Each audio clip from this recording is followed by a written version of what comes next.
Some of our parents saw greatness, but they didn't know how to plug us there. But it is a blessing for you to see greatness in your children, and God has blessed you a little in how to plug them into that greatness. Don't do it because every other person is doing it.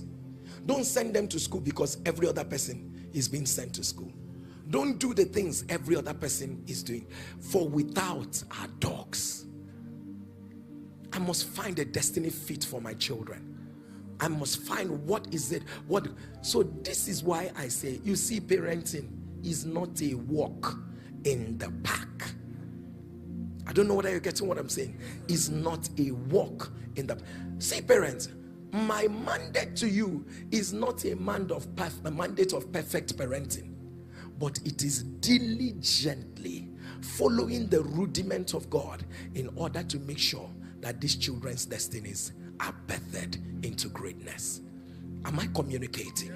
So that one must be at the back of your mind. Let me say this. Whatever your foundation is, always remember you are responsible for the foundation that will speak for or speak against your children. You that is looking at me, you are responsible for the foundation that will speak for them or speak against them. What am I saying? Can you build a foundation that will always speak for your children? Build a foundation. I'm not talking about negativities right now. I've dealt with them. Build a foundation that will speak for your children. People of God, when you serve, it is not wrong as you serve and say, God, use my service and bless my children. Use my service. Lord, let everything I do, let my children be the one that will repeat. I've always told you about my mother that will buy Ovaltine, buy milk, buy whatever and all that, and give me to carry it to Ezebula for street and go and give and give pastor and all that. I should go and give pastor. Something we're not drinking in our house, that's what we're going to pack and be giving pastor and all that. We never drank Ovaltine, we never drank. My mother would buy them big, I've always told you, the very saddest thing about that gesture is that every time I go to their house, that our pastor, their house, I know I'm the one that brought this thing because my mother gave it to me, and I just be asking them, give me, as little children, all you wanted to lick was milk. Let them just put the powdered milk in my hand. Let me just say, they will not give me. They will not give me. But every now and then we will buy. I can't remember how frequent. My mom was very frequent with doing that. One day I had to confront. I've told you this story before. I had to come, and my mom said, everything I'm doing, I am doing it for you. He said, everything I'm doing it for you. Did it make sense? Of course not. But every day when I walk into things, every day when I see things, I say, whoa, this is my mother's sacrifice. I said it to you people the last time I spoke. I pray. And I know God responds and answers. But I look at my life. I say, Kai, the way they happen, I know I am reaping some things that I did not do. I know God is fighting for me because there's a woman who staked her life for my own life. I know things are opening up, things will just open, and I just know that God, you are the one. This woman, this woman, people of God, I never prayed that, oh, let global visibility come upon me. No, I never prayed. I never made that prayer. I knew God was going to use me. I knew things were going to happen. But if there was anybody who kept praying that the world will hear your voice, the world will hear your voice till she died, was my mother. If there was anybody who kept saying, this thing you're doing is not what God told me, look at what God told me, and it was my mother. She made the prayer. I am reaping the harvest. I said this the last time. Don't fight someone whose mother has an active altar. Don't ever, you don't have an idea. I face battles, real battles, but every time I remember that a woman has prayed so much. People things just work for some people, and you wonder why. But they don't even know this, but they don't even know that somebody has prayed Jaja. I came to let you know that every part of what you do, people of God, do things. They may not understand. Your children may not understand. Nobody will understand. But I need you to understand. Lay the foundation of what they will reap. Lay the foundation. Do you know Job was the one that will go and make sacrifice? I don't know what my children are doing, whether they are doing the wrong thing or whether they are doing the right thing. Let me shall sacrifice on their behalf. Let me shall just do this on their behalf. And then you sit and you're not putting seed together for your children every now and then. What? You're not raising sacrifices on their behalf. Are you okay?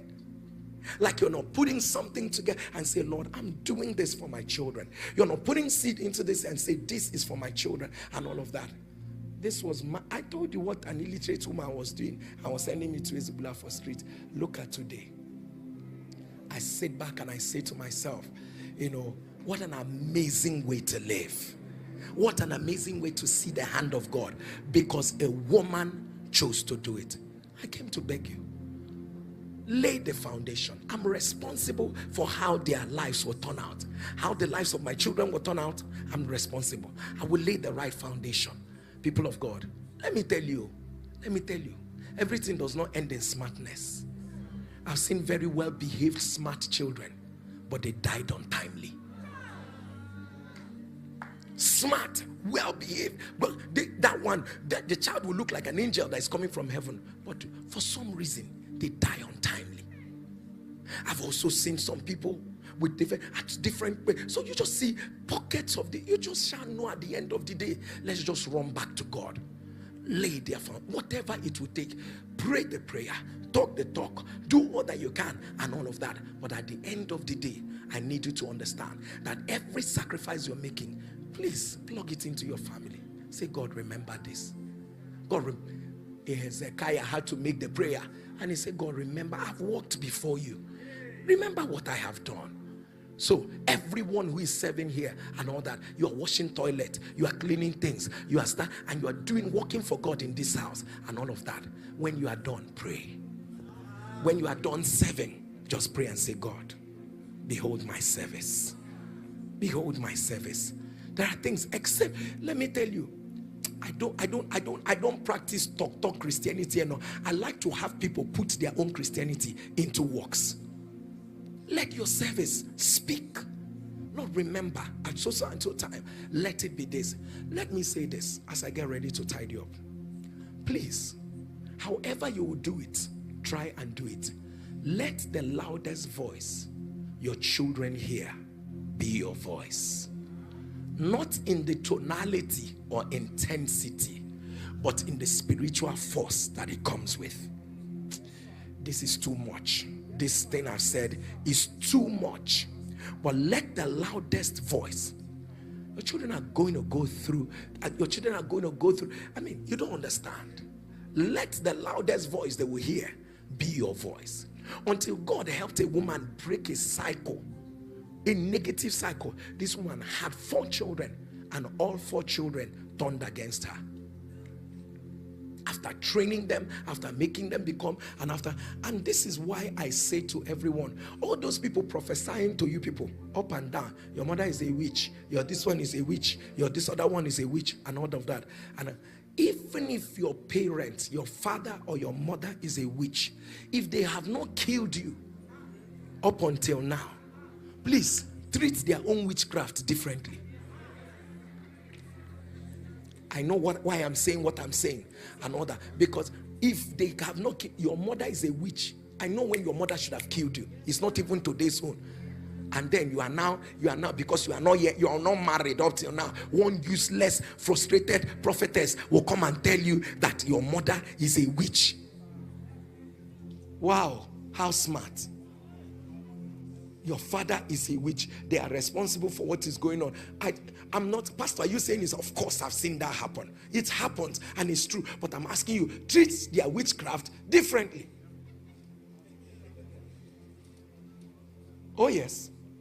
You will not say, that's why I'm not going to talk to you again. Or if I talk to you now, if I call them, witchcraft would leave their mouth and just enter my body. As soon as I talk to my mother and all of it. Your problem is not their witchcraft. Your problem is your powerlessness. Ooh, you are not powerful.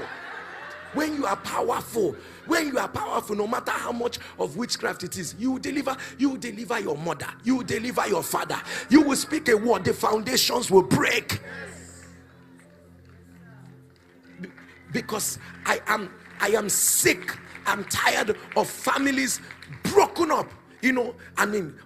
Parents, children abandoning their parents and all of that, because there was one prophetess. There's one prophet that said something here, another he said, and all these people that know how to bring two people's head and then they will knock it together. Let the loudest voice your children will hear, let it be your own. Rise.